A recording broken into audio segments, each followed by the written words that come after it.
আমরা আরও একবার সেই খবরে চোখ রাখবো। প্যারিস অলিম্পিক্সে একটা বড় ধাক্কা ভারতের। পদক নিশ্চিত করলেও অলিম্পিক্সে বাতিল বিনেশ ফোগাট। 100 গ্রাম বেশি ওজন হওয়ায় বাতিল বিনেশ ফোগাট। খবর সূত্রের আমি একটু ইন ডিটেল জানবো। আমার সহকর্মী কৌস্তব এই মুহূর্তে রয়েছেন আমার সঙ্গে টেলিফোন লাইনে। কৌস্তব, তাহলে এই মুহূর্তে সম্ভাবনা কি একেবারেই ক্ষীণ নাকি নেই? কি পরিস্থিতি একটু বিস্তারিত বলো। ডিসকোয়ালিফাই মানে সে টুর্নামেন্ট থেকে টোটালি বেরিয়ে যাওয়া আর কি। যখন তাকে অলিম্পিক কমিটি তাকে ডিসকোয়ালিফাই করে দিয়েছে, মানে সে আর টুর্নামেন্টে কম্পিটই করতে পারবে না।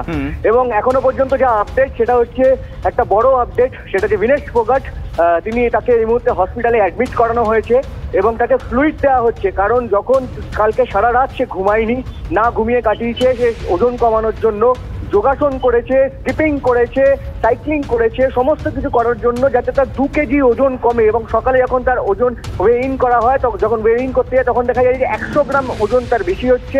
এবং এই এত কিছু পরিশ্রমের জন্য গতকাল তিনি 3টে ম্যাচ খেলেছেন, তারপরে এত কিছু করেছেন, তিনি আচমকাই মাথা ঘুরিয়ে পড়ে যান এবং তার ডিহাইড্রেশন হয়ে যায়। তারপরে সঙ্গে সঙ্গে কিন্তু তৎক্ষণাৎ তাকে হসপিটালে অ্যাডমিট করা হয়। এখনো পর্যন্ত আমরা যেমনটা খবর পাচ্ছি যে, এবং সেখানে তাকে ফ্লুইড দেওয়া হচ্ছে।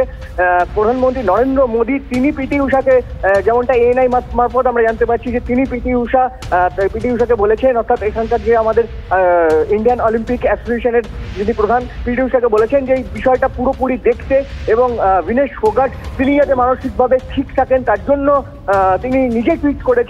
ফলে পুরো বিষয়টা কিন্তু এখন অন্যদিকে টার্ন নিচ্ছে। বিনেশ ফোগাটের এই ওজন বেড়ে যাওয়া, কি করে তার ওজন বেড়ে গেল? কালকে সকালে যখন তিনি কমপ্লিট করতে যাচ্ছিলেন তখন তার ওজন 50 কেজির মধ্যে ছিল, অথচ রাতারাতি কালকে 3টে ম্যাচ খেলার পরে যখন তিনি বেরোচ্ছেন তখন রাতারাতি কি করে তার ওজন 2 কেজি বেড়ে গেল, এটা নিয়ে কিন্তু একটা রহস্য রয়েছে অবশ্যই। এবং এই বিষয়টা কিন্তু এখন শুধুমাত্র বিনেশ ফোগাট বা তার সঙ্গে যে সাপোর্ট স্টাফরা রয়েছে তার মধ্যে সীমাবদ্ধ নেই। ভারত দেশের প্রধানমন্ত্রী বিষয়টা জানতে চাইছেন। আমাদের যে ইন্ডিয়ান অলিম্পিক অ্যাসোসিয়েশন রয়েছে সেই ইন্ডিয়ান অলিম্পিক অ্যাসোসিয়েশন বিষয়টাকে হস্তক্ষেপ করছে যে কিভাবে কি করা যেতে পারে। তবে একটা বিষয় পরিষ্কার যে যেহেতু তিনি ডিসকোয়ালিফাই হয়ে গিয়েছেন, ফলে পদকের কিন্তু যে পদকটার জন্য তিনি সোনা বা রূপো পেতে পারতেন সেই পদকের কিন্তু আর কোনো সম্ভাবনাই নেই। ফলে তিনি 50 কেজিতে ফ্রি স্টাইল ইভেন্ট ছিল, সেই ফ্রি স্টাইল ইভেন্ট থেকে তিনি ছিটকে গেলেন। প্রসঙ্গত জানিয়ে রাখি সৌজিত তোমাকে যে বিনেশ ফোগাট কিন্তু এতদিন পর্যন্ত 53 কেজি বিভাগে লড়তেন। এই বিনেশ ফোগাট তিনি রাতারাতি ওজন কমান এবং এবারে 50 কেজির জন্য তিনি কোয়ালিফাই করেন। ধন্যবাদ কৌস্তব।